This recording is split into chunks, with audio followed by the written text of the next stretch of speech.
لا حول ولا قوة إلا بالله العلي العظيم. أعوذ بالله من الشيطان اللعين الرجيم. بسم الله الرحمن الرحيم. الحمد لله رب العالمين، والصلاة والسلام والتحية والإكرام على أشرف الأنبياء والمرسلين، خير المبشرين والمنذرين وشفيع المذنبين والمجرمين، الملقب بطه وياسين، النبي المؤيد والرسول المسدد، أبي القاسم محمد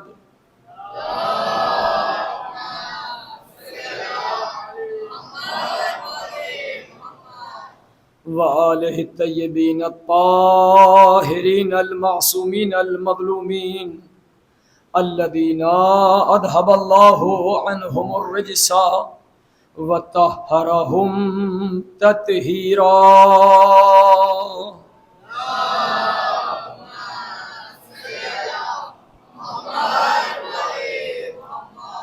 واللعنة الدائمة الباقية على أعدائهم أجمعين من الآن إلى لقاء يوم الدين. أما بعد، فقد قال الله تبارك وتعالى في كتابه المجيد وفرقانه الحميد وقوله الحق. بسم اللہ الرحمن الرحیم. وَإِذِ ابْتَلَىٰ إِبْرَاهِيمَ رَبُّهُ بِكَلِمَاتٍ فَأَتَمَّهُنَّ قَالَ إِنِّي جَاعِلُكَ لِلنَّاسِ إِمَامًا قَالَ وَمِن ذُرِّيَّتِي قَالَ لَا يَنَالُ عَهْدِ الظَّالِمِينَ. صلوات بھیجی محمد والے.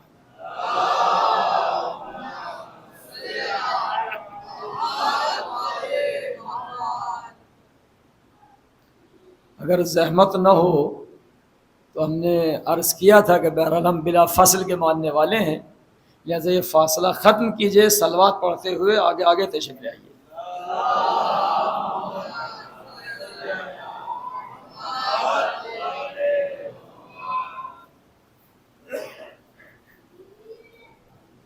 ہماری یہ سلسلے وار گفتگو شہدائے کربلا اور وقت کے امام کی معرفت کے عنوان سے چل رہی ہے.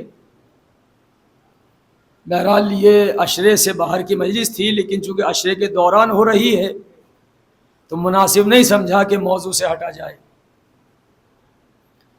ہم نے ابتدائی مجالس میں شہدائے کربلا کا مختصر سا تعارف کرایا اور اس کے بعد موضوع کے دوسرے مرحلے میں وارد ہو گئے، امام کی معرفت. لہذا امام کی معرفت یعنی امام کون اور امامت کیا.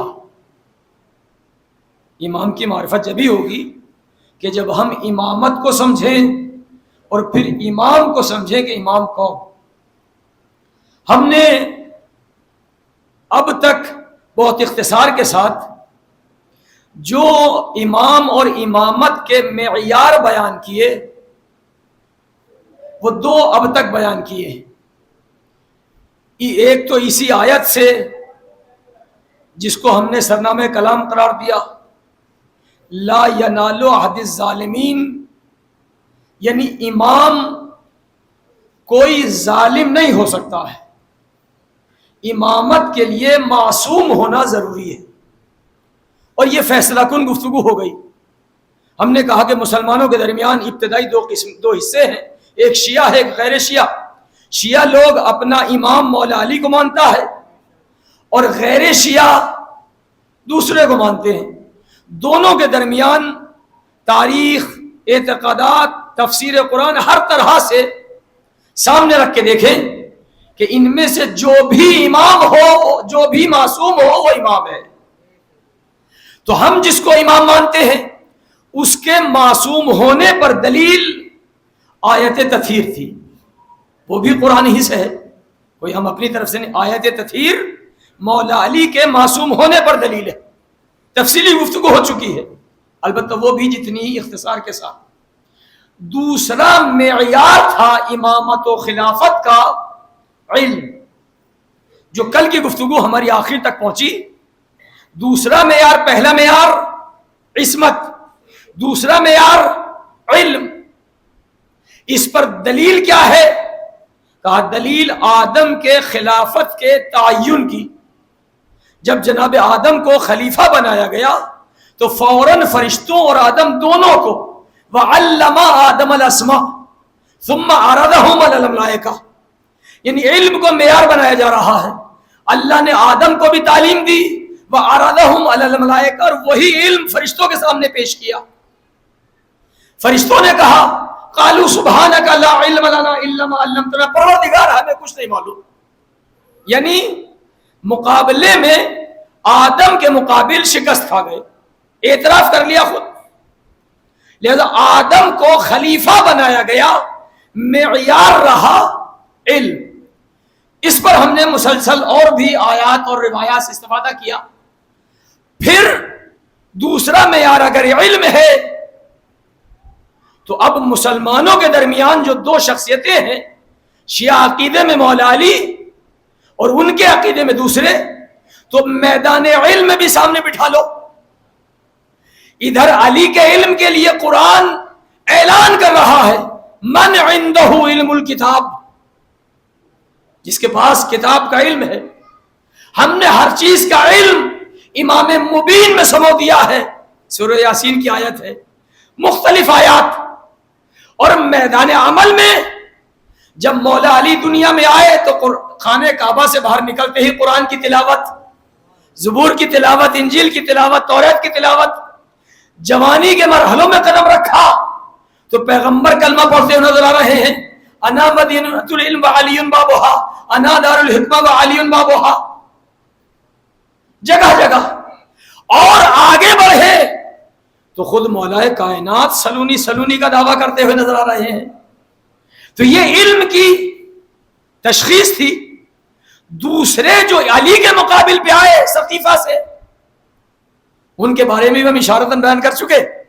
تفصیل چاہیے تو میڈیا کے پاس موجود ہے، خود امت مسلمہ کی کتابوں میں موجود ہے کہ وہی جو علی کے مقابلے پہ لائے گئے تھے وہی بارہا کہتے ہوئے نظر آئے کہ خدا وہ دن نہ دکھائے کہ ہماری مشکلیں حل کرنے کے لیے علی موجود نہ ہو۔ اور اس طرح یہ پہلے کا جملہ تھا۔ دوسرے کا تھا لولا علی اللہ ہلک، اگر علی نہ ہوتے تو میں ہلاک ہو جاتا۔ یہاں پہ جملہ کہہ کے بات کو آگے بڑھاؤں، تاریخ میں اس طرح کے دو مقام نظر آئے، اگرچہ ہر مقام بھی تاریخ 70 مرتبہ کو کہتی ہے کہ ان صاحب نے کوئی 70 مرتبہ زندگی میں کہا اگر علی نہ ہوتے تو میں ہلاک ہو جاتا۔ کیا کہا؟ علی نہ ہوتے تو میں ہلاک ہو جاتا۔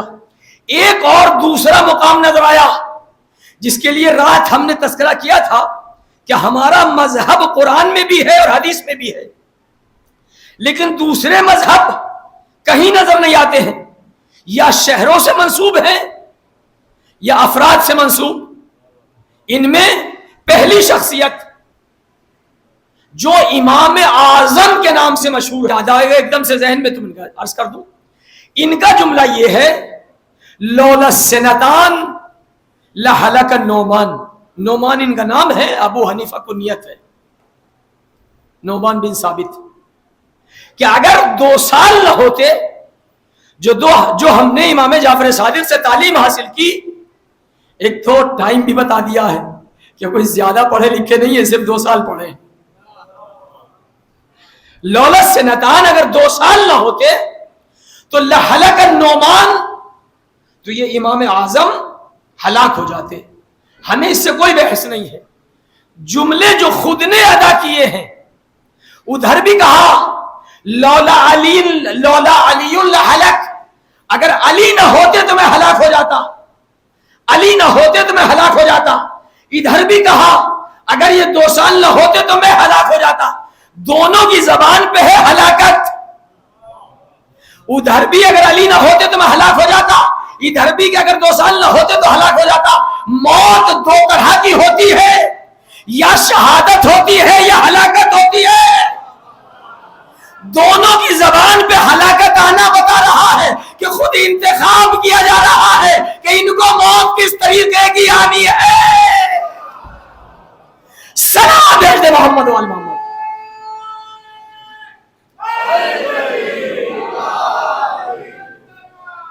اللہم صل.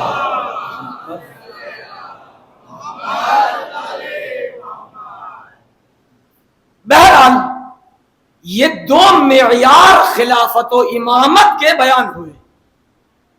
معیار بھی قرآنی ہے اور دلائل بھی قرآنی ہیں. علی کی عصمت پر بھی قرآنی دلیل ہے آیت تطہیر، علی کے علم پر بھی قرآن کی دلیل ہے. ومن عنده علم الکتاب کل شیء احسنہ فی امام مبین، اور بھی بہت سی قرآن سے دلیلیں ہیں. تیسرا معیار ہے خلافت و امامت کا شجاعت، جو ہم نے پہلے تذکرہ کیا تھا، لیکن چونکہ ہم ایک دم سے شجاعت میں وارد ہونا نہیں چاہتے تھے، لیکن بہرحال چونکہ تاکہ آپ لوگ بیدار رہیں، چونکہ ظہر کا ٹائم ہے اور بہت جلدی نیند کا غلبہ آ جاتا ہے، اس لیے بیدار رکھنے کے لیے ہم نے تیسرے معیار کو ابھی بیان شروع کر دیا ہے. تیسرا معیار ہے شجاعت. یہ معیار کہاں سے آیا؟ کہا کہ ہم نے جو پہلا معیار قرآن سے لیا تھا، دوسرا معیار بھی قرآن سے لیا تھا، تیسرا معیار بھی قرآنی ہے. ہماری طرف سے اپنی من گھڑت کچھ نہیں ہے. یہ خلافت و امامت کا معیار تیسرا بھی قرآن سے ہے. کہاں قرآن میں ہے کہ جناب خلافت و امامت کا معیار شجاعت ہے، عصمت ہے مانا، علم ہے مانا، شجاعت کہاں ہے؟ کہا کہ قرآن کریم کے سورہ بقرہ کو پڑھو، جو ہمارے یہاں خندق و خیبر پڑھی جاتی ہے، وہ اسی لیے بھی پڑھی جاتی ہے کہ تاکہ بچے اس معیار کو نہ بھولنے پائیں. یاد رہے کہ ہمارے یہاں یہ شجاعت بھی معیار ہے اور معیار قرآنی معیار ہے. قرآن کریم میں سورہ بقرہ میں بنی اسرائیل کی داستانوں میں سے، خود سورہ بقرہ نام بھی بقرہ گائے، وہی بنی اسرائیل کے قصے بہت زیادہ ہیں اس سورے میں. انہی بنی اسرائیل کے واقعات میں سے ایک واقعہ یہ ہے، تقریباً سورہ بقرہ کے اختتام پہ ہے، بالکل آخر بھی نہیں ہے لیکن تقریباً اختتام. وہاں پہ یہ ہے کہ حضرت موسیٰ کے بعد یہ بنی اسرائیل جناب یعقوب کی اولاد سے ہیں، حضرت یوسف کے ذریعے سے مصر پہنچ گئے. کچھ مدتوں تک مصر میں ان کی حکومت رہی ہے، چونکہ جناب یوسف عزیز مصر تھے. اس کے بعد دوسری قومیں غالب آئیں اور یہاں تک بات پہنچی کہ فرعون نے پورے بنی اسرائیل کو غلام بنا کے رکھا اور ان کے بیٹوں کو قتل کرتا رہا، بیٹیوں کو آزاد چھوڑتا رہا. تب جا کے جناب موسیٰ کے ذریعے سے بنی اسرائیل کو نجات ملی، اور جناب موسیٰ بنی اسرائیل پوری قوم کو لے کر دریائے نیل سے گزرتے ہوئے فرعون کو دریائے نیل میں ڈبوتے ہوئے ادھر آ گئے. یہاں پہ آنے کے بعد کچھ مدت حالات ان کے ایسے ہی رہے، چونکہ انہوں نے جناب موسیٰ کو بھی بہت پریشان کیا ہے اور نبیوں کو بھی بہت قتل کیا ہے. لیکن پھر بھی اللہ کا اور کرم ہوا، ان کو پھر حکومت مل گئی. یہ کچھ دنوں تک حکومت چلی، اس کے بعد پھر ان کی نافرمانیوں کی وجہ سے دوسرا خاندان پھر ان پر غالب آ گیا. اب یہاں سے یہ داستان قرآن میں بیان ہوئی کہ جب اس دوسرے خاندان نے بنی اسرائیل پر بہت زیادہ ظلم کرنے شروع کیے، تو یہاں پر یہ خاندان کے بڑے بڑے لوگ جمع ہوئے اور جمع ہونے کے بعد اپنے نبی کے پاس آئے. یہاں پہ قرآن کریم کے سورہ بقرہ میں اس نبی کا نام نہیں ہے، فقط یہ ہے نبیہم. یہ لوگ اپنے نبی کے پاس آئے. مفسرین نے، محدثین نے، کسی نے شمویل نام لکھا ہے، کسی نے اسماعیل ثانی لکھا ہے، وہ ایک الگ بات ہے، لیکن قرآن نے نام نہیں دیا، فقط نبی کہا ہے کہ یہ لوگ مل کر کے نبی کے پاس آئے اور آنے کے بعد کہنے لگے یا نبی اللہ ہمارے لیے کوئی حاکم معین کیجئے. بھئی یہیں سے ہماری گفتگو شروع ہو چکی ہے. یا نبی اللہ ہمارے لیے کوئی حاکم بنائے. یعنی یہ امت نبی موجود ہے, آ کے کہہ رہے کہ حکومت ہمارے لیے کوئی حاکم معرفی کرے, تعارف کرے. اس کے بعد اگلی آیت قال لہم نبیہم, ان کے مطالبے کے جواب میں نبی نے ان سے کہا, قال لہم نبیہم, ان کے نبی نے ان سے کہا ان اللہ قد بعث لکم طالوت ملکا, اللہ نے تمہارے اوپر تمہارے لیے طالوت کو حاکم بنا دیا ہے. یہیں سے جملے قرآن کریم کے جملے ہیں آپ تک پہنچ گئے ہوں گے. پہلا جملہ تو یہ کہ حاکم کی ضرورت ہے. یہی خلیفہ, یہ امام کا ظاہری کام حکومت کرنا ہے. جو سقیفہ میں جا کے چنا گیا وہ ظاہری حکومت ہی کے لیے تھا, ورنہ ہم نے پہلے ہی دن میں بیان کر دیا تھا کہ خلافت کے ایک معنوی معنی ہے حجت اللہ ہونا, تو وہ نہ چھین سکے ہیں نہ چھین سکیں گے. علی کل بھی حجت اللہ تھے, آج بھی حجت اللہ ہے. ظاہری حکومت چھینی ہے تو ایک کام خلیفہ اور امام کا ہوتا ہے ظاہری حکومت. ان دو آیتوں میں ابھی تک کیا نتیجہ نکلا کہ ان کو اللہ کی جانب سے اگر حاکم چاہیے تو آیت یہ بتا رہی ہے کہ اللہ کی جانب سے حاکم امت کو اختیار نہیں ہے کہ خود جا کے بنا لے. آیت نے یہی کہا کہ لوگ نبی کے پاس آئے, خود سقیفہ میں نہیں گئے.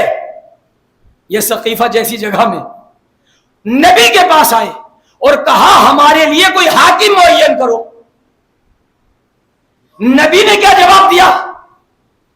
ان اللہ قال لہم نبیہم ان اللہ قد بعث لکم طالوت ملکا, اللہ نے تمہارے لیے طالوت کو حاکم بنا دیا ہے. دوسرا نتیجہ سامنے آ گیا کہ امت نبی سے کہتی ہے اور نبی بھی اپنی طرف سے معین نہیں کرتا, بلکہ نبی کو اللہ کی جانب سے اعلان کرنے کا حق ہے. تو اب امام یا خلیفہ اللہ کی طرف سے ہوگا, نبی کے ذریعے اعلان ہوگا. اللہ کی طرف سے ہوگا, نبی کے ذریعے اعلان ہوگا. تو اب امت مسلمہ ان معیارات کو سامنے رکھے اور پھر ایسے کو خلیفہ کیوں مان رہی ہے کہ جو نہ اللہ کی طرف سے ہے نہ نبی کا اعلان ہے. ایسے کو مانو کہ جس کے لیے نبی نے اعلان کیا ہے. اس کے بعد قال لہم نبیہم, نبی نے کہا کہ اللہ نے تمہارے لیے طالوت کو تمہارا حاکم بنا دیا ہے. تو اب یہ لوگ بگڑ گئے.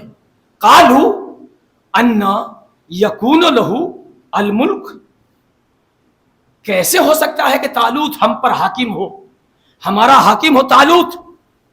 یہ امت نے اعتراض کیا. دلیل کیا دی کہ طالوت کے پاس مال نہیں ہے, ساعتن من المال, وسعت مالی نہیں ہے. یہ دیکھیں امت کا نظریہ, جو میرا مزاج یہی ہے کہ باقاعدہ ایک ایک باریک باریک چیزوں کو بہت شفافیت کے ساتھ واضح کرتا ہوں, آگے چلتا ہوں. آیت میں امت کی طرف سے جو معیار قرار پایا امت کی طرف سے وہ تھا مال, کہ طالوت ہم پر کیسے حاکم ہو سکتا ہے. طالوت کے پاس مال نہیں ہے, پیسہ نہیں ہے.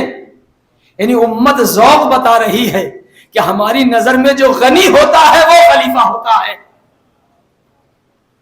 ذوق بتایا. اللہ نے کہا نہیں, ان اللہ نے استفا علیکم, تمہارے اوپر جو چنا ہے طالوت کو, زادہ بستتن فی العلم والجسم. آگے ہم اپنے موضوع پر.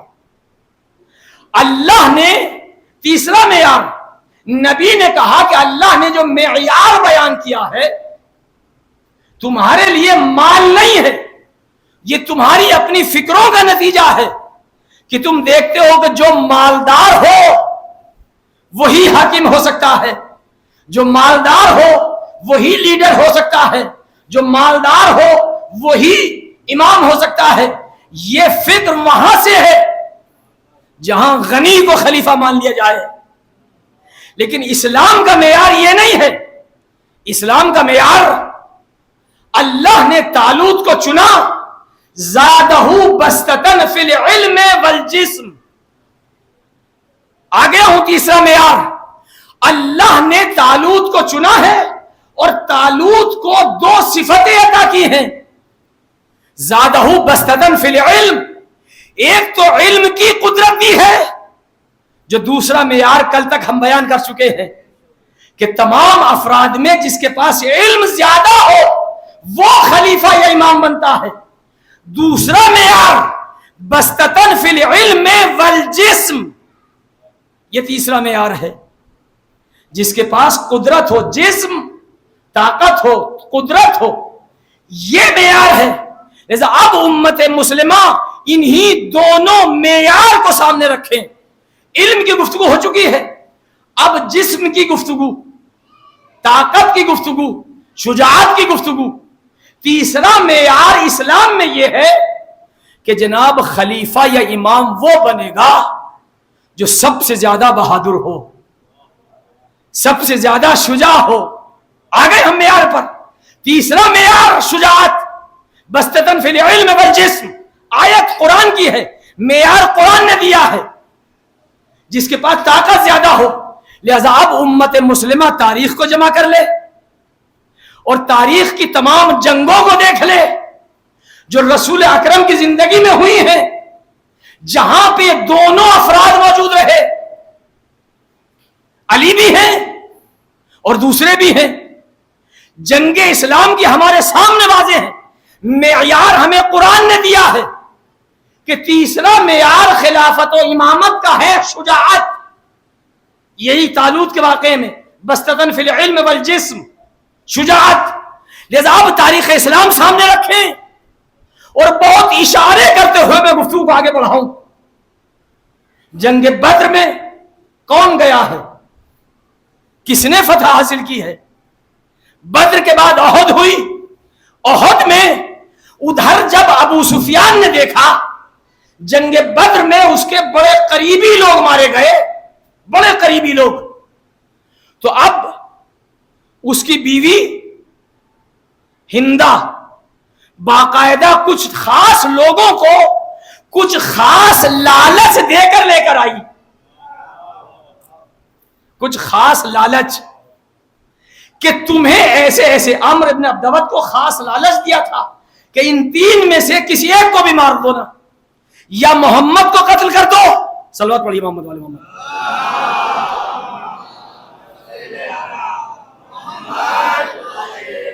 یا امیر حمزہ کو قتل کر دو یا علی کو قتل کر دو، تین میں سے کسی کو مار دو، ایک خاص انعام ہے تمہارا جو میں ممبر سے بیان نہیں کروں گا، لیکن ہاں تاریخ میں میڈیا میں سب چیزیں موجود ہیں، آج کل سب چیزیں دیکھ سکتے ہیں آپ۔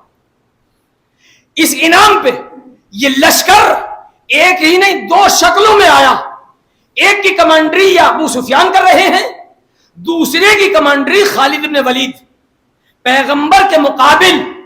اس کو مسلمان پڑھے، سنے، دیکھے کہ جو اسلام کے مقابل، پیغمبر کے مقابل لشکر آیا ہے، ایک کا لیڈر ابو سفیان، دوسرے کا لیڈر خالد بن ولید۔ پیغمبر نے دیکھا کہ یہاں پر ہماری تعداد تھوڑی ہے، یہ دو لشکر، اور لشکر میں بھی بڑے بڑے عجیب صورتحال، تو اب یہاں پر پیغمبر نے کچھ خاص لوگوں کو ان کی خاص طبیعتیں جانتے ہوئے کہ ایسا نہ ہو کہ ان کو ہم میدان جنگ میں لے جائیں اور جنگ کے دوران اگر یہ بھاگ کھڑے ہوئے تو ان کو پہلے ہی سے احد کی پہاڑیوں پہ کھڑا کر دیا، پیچھے خالد بن ولید کا لشکر ہے، تم اوپر رہو، اوپر سے اگر آدمی پتھر بھی پھینک دے تو کافی ہوتا ہے، نیچے سے تیر چلانے کے بعد بھی کامیابی نہیں ملتی،